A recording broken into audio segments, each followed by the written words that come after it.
그리스도의 일꾼. 요즘에 이제 내년에 대선 때문에 이제 한참 뉴스에서도 이런 사람 저런 사람 이야기들이 많이 나오는데 여러분은 혹시 나는 누구의 사람이다라는 말 들어본 적 있습니까? 뭐 일반 생활하는 데는 이 얘기 들을 일이 없어요. 근데 우리 박 권사님도 농협에서 이렇게 활동하시잖아요. 그러면 농협에서도 누구의 사람이다, 누구의 사람이다라는 말이 있죠. 정치권에 가면은 꼭 이런 말이 있습니다. 누구 라인에 있는 사람이다. 저 사람은 누구 사람이야라고 특정해서 말하고도 합니다. 직장 생활할 때도 마찬가지입니다. 직장이 좀 규모가 있는 기업에 다닐 때는 누구의 사람, 혹 누구의 라인인가에 따라 승진하는데 영향을 받기 때문에 누구 편에 서는가 참 중요합니다. 사람들은 자기가 원하든 원하지 않든 이 땅을 살아가는 동안 누구의 사람이라는 말을 듣고 살아갈 수 있습니다. 그럼 여러분, 예수님을 주로 고백하는 우리는 누구의 사람일까요? 누구 라인 타고 있습니까? 오늘 말씀에 보면 사도 바울이 고린도 교회 성도들에게 쓴 편지에서 너무나 분명하게 자기를 이야기할 때 나는 그리스도의 사람이다, 나는 그리스도의 라인을 타고 있다라고 이야기합니다. 1절 말씀을 같이 한번 읽어보겠습니다. 시작. 사람이 마땅히 우리를 그리스도의 일꾼이요 하나님의 비밀을 맡은 자로 여길지어다. 자, 여기에 보니까 사도 바울은 자신을 포함해서 고린도 교회에서 사역하는 모든 사람이 다 누구라고 그래요? 그리스도의 일꾼이요 하나님의 비밀을 맡은 자라라고 이야기합니다. 특히 여기에서 사도 바울은 사람이 마땅히 여길지어다라는 말을 합니다. 즉 이 말의 뉘앙스를 보면 당연히 그렇게 여겨야 되는데 그동안 고린도 교회 성도들은 그렇게 보지 않았다는 겁니다. 고린도 교회 성도들은 이 십자가의 도보다 세상적인 지혜를 추구했고 그들이 믿음이 자라나야 함에도 불구하고 자라지 못하고 어린아이처럼 그냥 그 상태에 머물러 있었습니다. 그러다 보니까 그들은 바울이나 아볼로를 그들이 그리스도에 속한 사람으로 본 것이 아니라 그들을 또 다른 존재로 바라보고 자기들도 바울에 속한 사람이다, 아니다 나는 아볼로에게 속한 사람이다, 아니다 나는 게바에게 속한 사람이다 라고 따르는 게 생겼어요. 파가 생긴 거예요. 바울파, 아볼로파, 게바파. 그리고는 서로 시기하고 분쟁하게 되었습니다. 이게 올바른 신앙생활일까요? 어떻게 생각하십니까? 우리는 누굴 따라가야 됩니까? 누가 뭐라고 해도 교회의 주인은 오직 한 분, 예수님밖에 없습니다. 그리고 모든 성도들은 예수님과 연결되어 있고 오직 예수 그리스도에게 속한 사람들이어야 합니다. 그리고 바울이나 아볼로나 게바나 다른 사역자들은 그냥 교회를 위해 헌신하는 일꾼일 뿐입니다. 그들을 섬길 대상이 절대 아닙니다. 그렇기 때문에 나는 바울이 좋다, 아볼로를 따르겠다 이런 말은 굉장히 어리석은 말입니다. 지난주에도 이 말씀을 드렸었는데 기억이 나시죠? 네, 우리가 훨씬 뛰어난 존재라는 거. 여러분은 제가 송천교회 담임 목사지만 저를 섬기거나 저를 따를 필요가 없어요. 정말로 없어요. 그럴 필요 없어요. 우리는 누구만 잘 섬기면 됩니까? 예수님만 잘 섬기면 됩니다. 사도 바울은 오늘 말씀에서 모든 사역자들은 다 그리스도의 일꾼이요 하나님의 비밀을 맡은 자라라고 이야기합니다. 여기서 사도 바울이 고린도 교회의 사역자들을 그리스도의 일꾼이라고 이야기했는데 이 일꾼이라는 말을 헬라어 단어로 휘페레테스라고 합니다. 이 휘페레테스라는 단어는 하인, 고용인, 보조자라는 뜻을 갖고 있어요. 말하자면 그리스도의 일꾼이라는 것은 자기 뜻, 자기 생각을 가지고 있는 사람이 아니라 자기 뜻, 자기 생각은 내려놓고 예수님만 따르는 사람을 이 일꾼이라고 이야기합니다.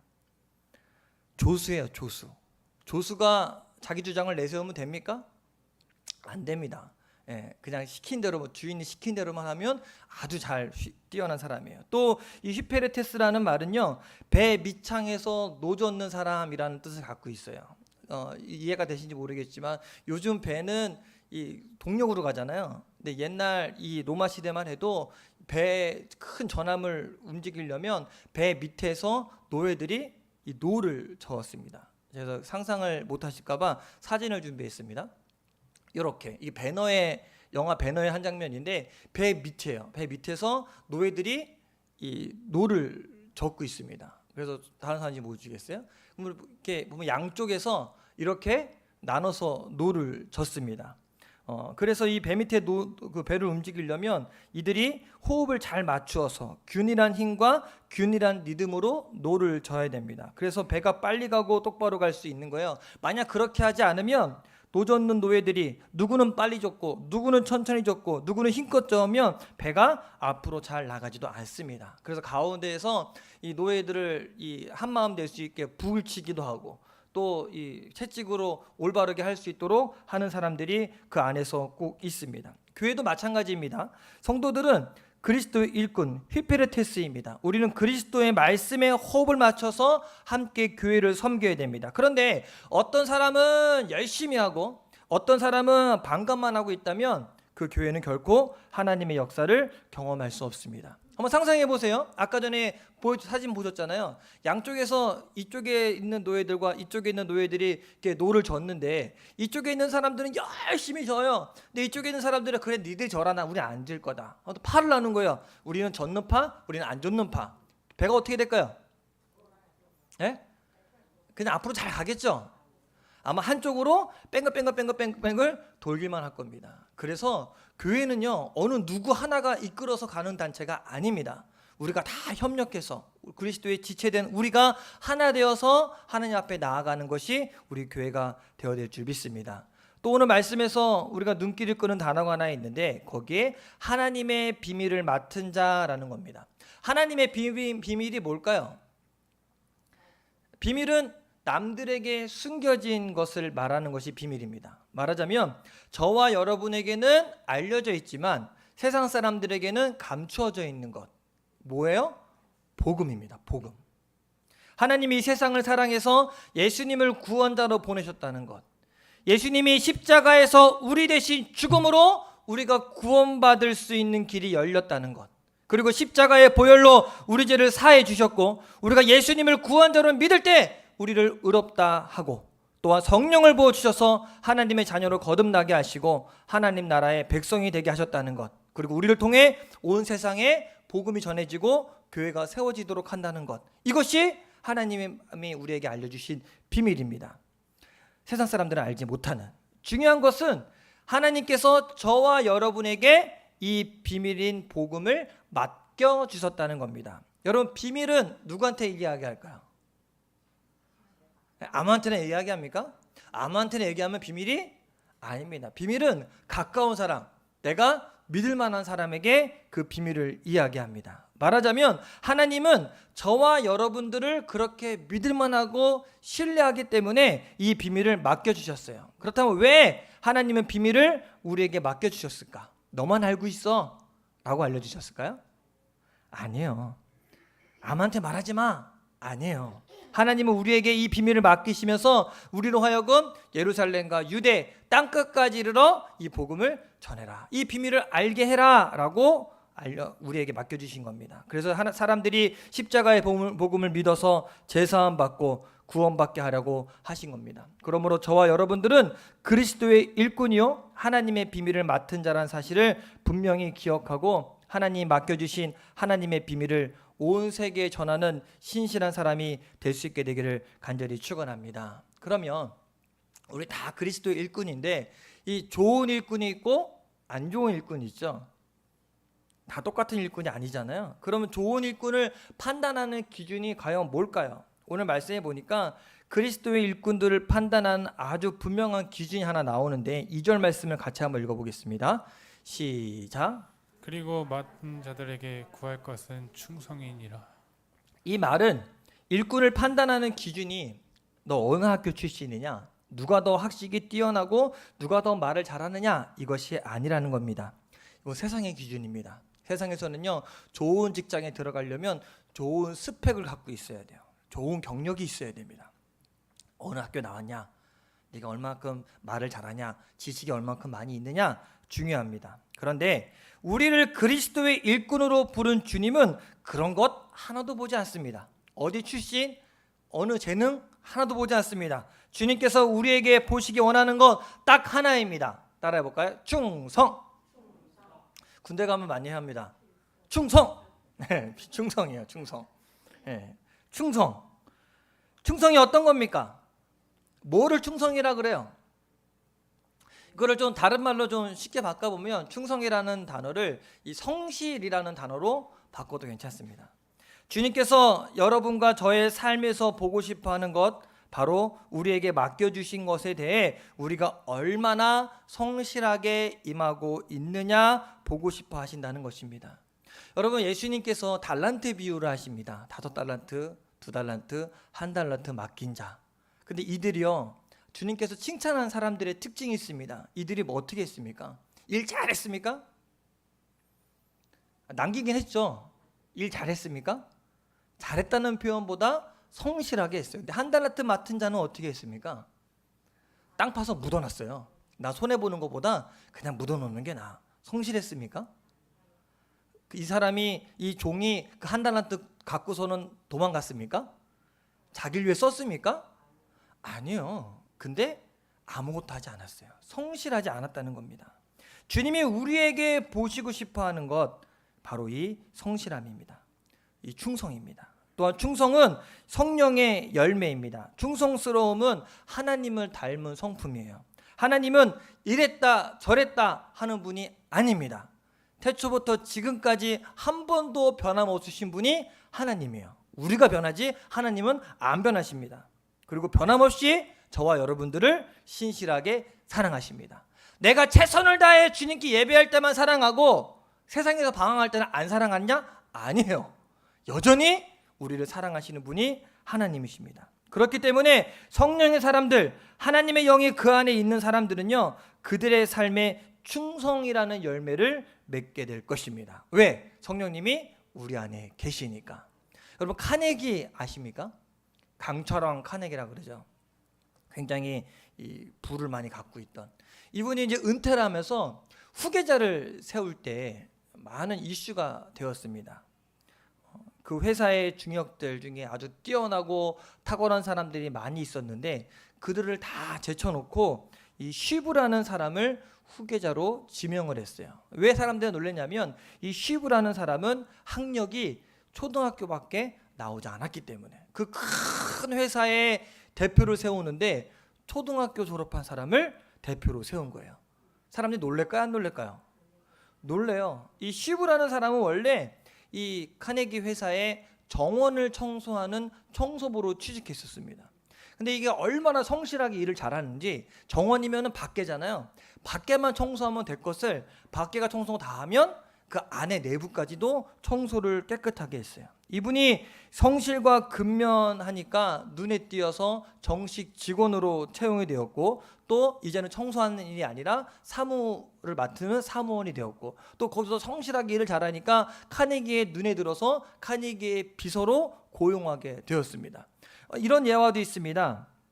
카네기가 혼자 밤에 늦도록 사무실에서 생산 과정에 대해서 연구를 하고 집으로 가기 위해서 문을 열었는데 밤 늦은 시간이니까 다 퇴근하고 없잖아요. 근데 이 사무실 앞에 이 시부가 가서 앉아 있는 겁니다. 그래서 깜짝 놀래갖고, 아니 자네 이 늦은 시간까지 퇴근 안 하고 뭐 하고 있어? 왜 여기 아직까지 남아 있는 거야? 라고 물어보니까 이 시부라는 사람이 조용히 웃으면서 이렇게 이야기했대요. 사장님께서 저를 언제 찾으실 줄 알고 제가 먼저 퇴근하겠습니까? 저는 언제나 사장님이 부르면 일할 준비가 되어 있습니다 라고 이야기했다는 거예요. 시부가 이렇게 후계자로 지명받자 그는 카네기를 찾아가서 이렇게 이야기했어요. 회장님, 저는 회장이 될 자격이 안 됩니다. 이 회사에는 전문 경영인도 많이 있고 저보다 훨씬 뛰어난 사람들이 많이 있습니다. 그리고 회장님의 자녀분들도 있지 않습니까? 저는 자격이 안 됩니다. 그러니까 그때 카네기가 이런 말을 했다고 합니다. 만약 전문 경영인이 필요하면 돈을 주고 고용하면 돼. 기술자가 필요해? 그러면 일꾼을 쓰면 돼. 그런데 네 안에 있는 하나님은 다른 사람에게는 없는 거야 라고 이야기했대요. 카네기가 너무 잘 본 거예요. 사람들은 능력이나 학력이나 경험을 기준으로 누가 후계자의 자리에 오를 것인가 예상하고 있지만 카네기는 그 쉬브 속에 있는 하나님을 보았습니다. 그 내면 있는 깊은 충성심, 하나님을 사랑하는 마음, 그 성실함을 보고 쉬브를 후계자로 삼은 것입니다. 그렇습니다. 우리에게 복음이라는 비밀을 맡기신 하나님은 우리에게 충성을 보기 원하십니다. 다른 것은 하나님이 원하는 기준이 아닙니다. 얼마나 큰 일을 했느냐, 사람들이 얼마나 나를 따르느냐, 사람들이 나를 좋아하느냐, 싫어하느냐, 아닙니다. 그리스도의 일꾼들, 하나님의 비밀을 맡은 자들이 신경 쓸 일이 아닙니다. 그리스도의 일꾼들은 그리스도에게만 충성하면 됩니다. 그래서 오늘 말씀에 맡은 자들에게 구할 것은 충성이니라 라고 말했습니다. 여러분 미켈란젤로라고 혹시 아십니까? 그냥 아시는 분도 있고 못 들어본 분도 있죠. 이분은 이 유명한 화가예요. 그래서 이 로마에 가면 성당에 천장에 벽화가 있어요. 그러니까 누워서 이렇게 천장에다가 그림을 그려요. 그래서 천지창조보지 여러 가지 그림을 그렸는데 이 미켈란젤로가 이 성당에서 그림을 그릴 때 조수를 한 명 데리고서 같이 이렇게 그림을 그리는데 그림이 거의 완성되어졌을 때 이 조수가 미켈란젤로한테 물어봤대요. 선생님 이제 거의 다 되지 않았습니까? 그랬더니 아니야 좀 더 만져야 돼. 그리고 한 달이 더 흘렀어요.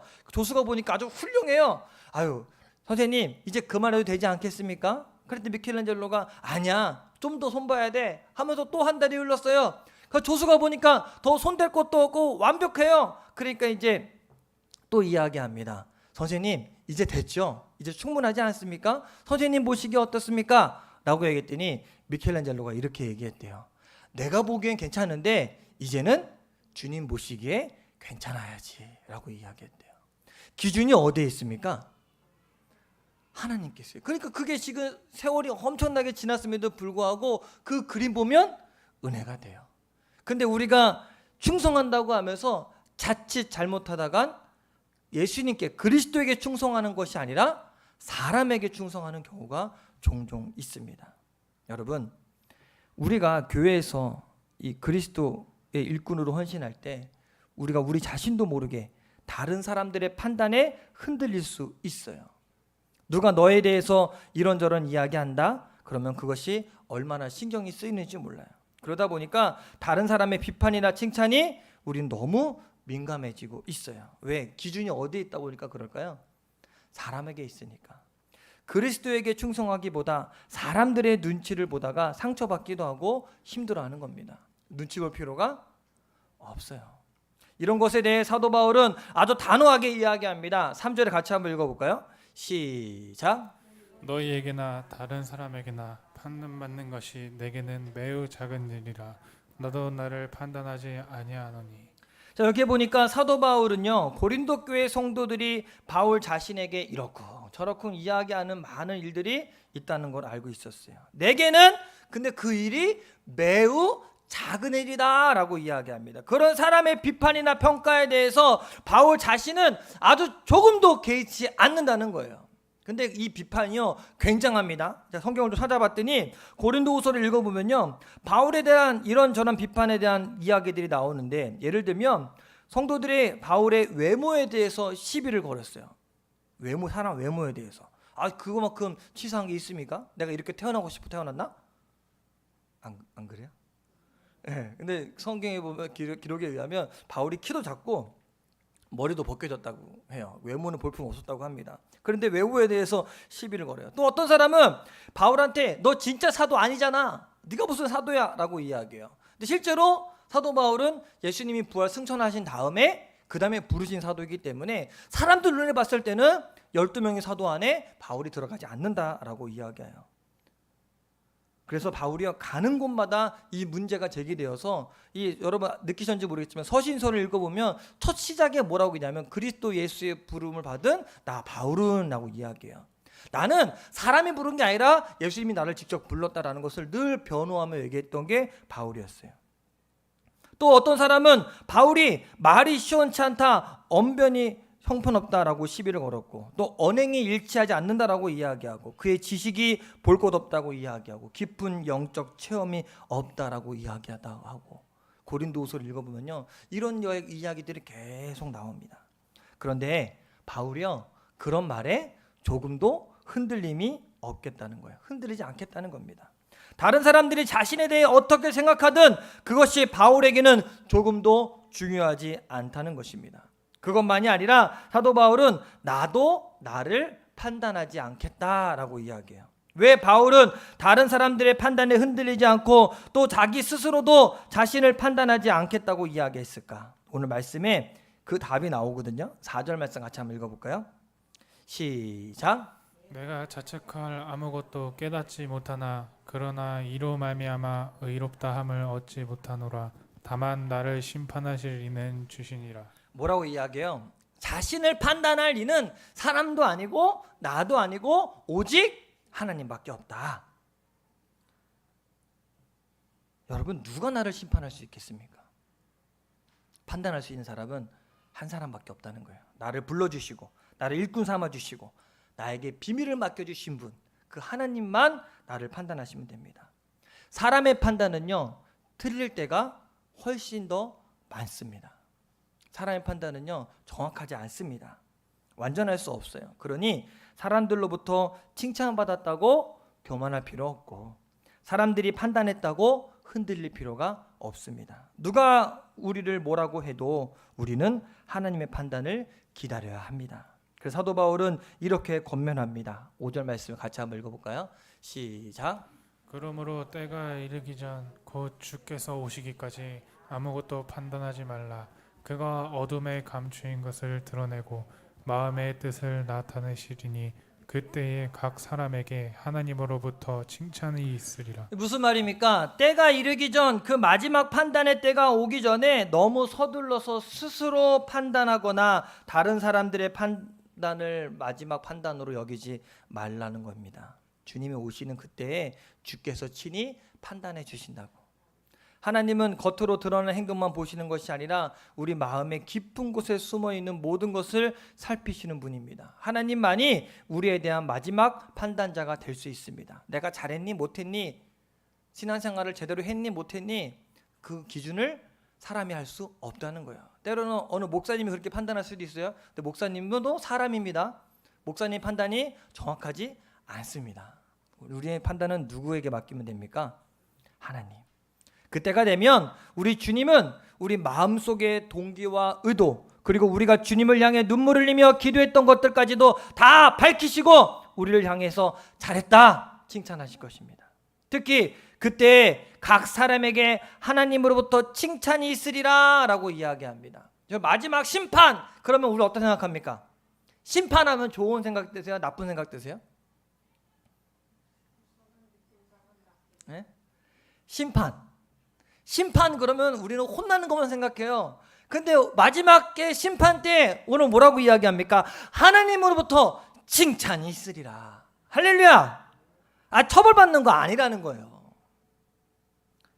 저 여러분들은 하나님의 자녀가 되었습니다. 우리에게 기다리는 것은 심판이 아니라 주님의 격려와 칭찬입니다. 우리 인생에 대한 판단, 비판과 정죄는 이미 십자가에 달린 예수님께서 다 짊어지셨습니다. 그러니 우리는 어때요? 정죄받고 심판받는 것이 아니라 우리가 이 땅에 살면서 주님 앞에 헌신된 것들에 대한 칭찬만 받으면 된다는 겁니다. 로마서 8장 1절 2절 말씀을 같이 한번 읽어보겠습니다. 시작. 그러므로 이제 그리스도 예수 안에 있는 자에게는 결코 정죄함이 없나니 이는 그리스도 예수 안에 있는 생명의 성령의 법이 죄와 사망의 법에서 너를 해방하였습니다. 할렐루야. 여러분, 이 사실이 믿어지십니까? 해방되었습니다. 죄와 사망의 법에서 해방되었습니다. 그러므로 심판을 두려워할 필요가 없습니다. 그러므로 저와 여러분들은 사람의 칭찬, 사람의 비난에 대해서 너무 예민할 필요 없습니다. 사람들의 판단 너무 두려워할 필요도 없습니다. 저는 우리 교회 안에 이 두려움의 영이 떠나게 되기를 바랍니다. 너무나 많은 사람들이 다른 사람들의 판단, 다른 사람의 시선이 두려워서 정말 기도할 때 기도하지 못하고 찬양할 때 찬양하지 못하는 경우들이 종종 있습니다. 우리는 그러지 않겠지만 나는 은혜 받아서 아멘 하고 싶은데 내가 아멘 그러면 저 사람이 날 뭐라고 하면 어떡하지? 얘기하고, 찬양할 때 막 손 들고 찬양하고 싶은데 저 사람이 날 이상하게 보면 어떡하지? 라고 못하는 경우도 있고, 찬양하고 말씀 듣고 기도할 때 막 눈물이 나면 마음껏 우시면 돼요. 제 초반에 이런 얘기 참 많이 했는데, 그죠? 많이 우시라고. 근데 우면 우리나라 사람들은 어때요? 부끄러워갖고 막 우는 거 숨기잖아요. 그럴 필요가 없어요. 다른 사람 시선 신경 필요 없어요. 소리내서 기도하고 싶으면 마음껏 소리내서 기도하고 다른 사람의 기준을 그렇게 신경 쓸 필요가 없어요. 이 교회에서 모이고 온라인 예배 드리고 이거에 대해서 세상 사람들이 뭐라 그래도 그 사람도 신경 쓸 필요가 없어요. 나만 예배 자리에서 예배를 잘 드리면 됩니다. 집에서 핸드폰으로 그런다고 예배가 되냐? 내가 하나님 앞에 바로 섰는데 그가 무슨 자격으로 판단을 합니까? 하나님이 받으신다 그러는데 그들이 무슨 자격으로 판단을 합니까? 나만 주님 앞에 바로 서면 됩니다. 판단을 두려워하지 말고 우리는 늘 하나님 앞에 바로 서게 되길 주님의 이름으로 간절히 축원합니다. 왜냐하면 저와 여러분들은 그리스도의 일꾼이요 하나님의 비밀을 맡은 자들이기 때문입니다. 아주 유명한 예화가 하나 있는데 제가 예전에 한번 몇 년 전에 설교 가운데 얘기한 적이 있는데 아마 기억 못 하실 거예요. 그래서 다시 한번 제가 예화를 드리려고 합니다. 어느 선교사가 여러 해 동안 아프리카에서 수많은 열정과 노력을 쏟았음에도 불구하고 선교 열매를 거두지 못했어요. 선교 열매가 보통 뭐로 봅니까? 사람들은 가서 교회를 세우고 교회가 부흥되어지고 믿는 자들이 세워지고 사역자들이 세워지면 선교의 열매를 봅니다. 근데 이 선교사님이 몇 년 동안 수고했음에도 불구하고 그런 열매들이 나타나지 않으니까 너무나 힘들고 어려웠어요. 그러다가 그만 큰아들과 작은아들이 병에 걸려서 시름시름 앓다가 선교 현장에서 죽고 말았습니다. 두 아들을 잃은 충격에 아내도 병을 앓아서 얼마 지나지 않아 세상을 떠나고 말았습니다. 그 선교사는 한꺼번에 두 아들을 잃고 아내버져 세상을 떠나자 슬픔으로 비관하다가 내가 이제 더 이상 선교 못하겠다. 이제 고국으로 돌아가자 하면서 이 미국으로 돌아가는 배에 탔습니다. 그런데 마침 그 배에 휴가를 얻어서 아프리카에서 사냥을 하고 돌아오는 미국의 대통령이 타고 있었어요.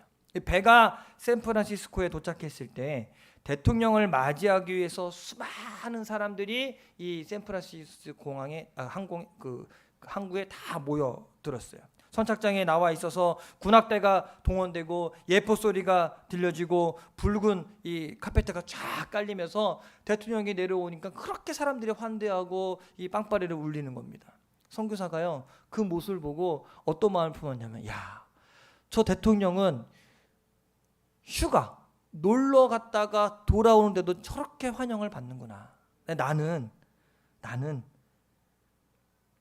선교 갔다가 아들과 부인도 잃고 돌아오는 길인데 나를 맞이하는 사람은 아무도 없구나. 그런 생각을 들으니까 더 마음이 힘들어지고 실패감이 몰려왔습니다. 그리고 그는 정신없이 거리를 헤매었어요. 이미 마음이 다 날아가 버린 거예요. 내가 뭐 했나 싶고. 그때 그의 내면에 하나님의 음성이 들려왔습니다. 내 아들아, 너는 아직 고향으로 돌아오지 않았다. 내가 고향에 돌아오는 날에는 군악대의 나팔 소리와는 비교도 안 되는 하늘의 천군 천사의 나팔 소리와 함께 내가 직접 너를 맞이할 거다. 붉은 카페트가 문제가 아니라 황금으로 길을 깔고 내가 너를 마중 나오마. 사랑하는 아들아, 끝까지 충성하라. 그 순간 선교사님이 자리에서 벌떡 일어났어요. 그리고 자기가 끝까지 충성하지 못했던 것이 너무 부끄러웠습니다. 그리고 어떻게 했을까요? 그 즉시 다시 배를 타고 선교지로 돌아갔다고 합니다. 여러분, 오늘 말씀이 강조하는 가장 중요한 핵심이 뭡니까? 우리가 주님의 관점을 갖고 우리 인생을 보고 충성스러운 삶을 살라는 겁니다. 나도 나를 판단하지 말고 사람들의 판단에 귀 기울이지 말고 오직 판단은 주님께 맡기고 맡긴 자리에서 충성을 다하며 살아라는 것입니다. 우리는 그리스도 일꾼입니다. 하나님의 비밀을 맡은 자들입니다. 그러니 우리는 사람이 뭐라고 말하든 거기에 흔들릴 필요가 없습니다. 또 자기 스스로 자기 자신을 판단해서 자책할 필요가 없습니다. 마지막 날 우리를 판단하시고 우리를 칭찬하시 주님만을 바라보며 살아가시게 되길 간절히 축원합니다. 사실 오늘 설교는 저한테 하는 설교입니다. 저도 이랬어요. 사람들의 판단에 귀를 기울이고 그 판단 때문에 마음이 쉽게 흔들리고 이게 맞는 건가 저게 맞는 건가 고민할 때도 많이 있었어요. 또 더 나아가서 내가 내 자신을 되돌아보면서 내가 제대로 하고 있는 건 맞는가 판단한 적도 있었어요. 근데 그럴 때마다 답을 찾은 게 아니라 오히려 더 깊은 수렁에 빠지는 것을 수없이 반복했습니다. 근데 답은 정해져 있어요. 사람이나 나가 판단한 것이 아니라 오직 주님만이 우리를 판단하신다는 것. 여러분 우리 꼭 기억하셔서 우리 그리스도의 일꾼들이 가져야 할 올바른 믿음이 바로 이것임을 기억하셔서 우리가 이 힘들고 어려운 시대를 살아갑니다. 뭐가 옳고 뭐가 진짜고 뭐가 가짜인지 구분이 안 됩니다. 저 다음 주 목요일날 백신 맞거든요. 맞아야 될 것 같아서 신청해서 맞는데 맞아야 되는지 안 맞아야 되는지 정답이 있어요 없어요? 그것도 몰라요 잘.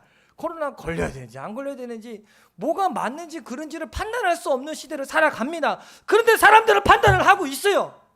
그 판단에 우리는 휘둘리고 있고 여러분 그러지 마시고 판단은 하나님께 맡기고 나에게 맡겨진 삶의 자리에서 충성을 다해 살아가시게 되길 바랍니다. 그럼 하나님께서 우리를 이끌어 주시고 마지막 우리 주님 만났을 때 아들아 딸아 너 참 수고했다 우리를 칭찬해 주실 것입니다. 우리는 그걸 바라보고 이 길을 끝까지 걸어갈 수 있으면 됩니다. 여러분 우리는 그리스도의 일꾼입니다. 일꾼은 주님만이 판단하십니다. 기억하시고 살아가시게 되길 주님의 이름으로 간절히 축원합니다. 우리 같이 찬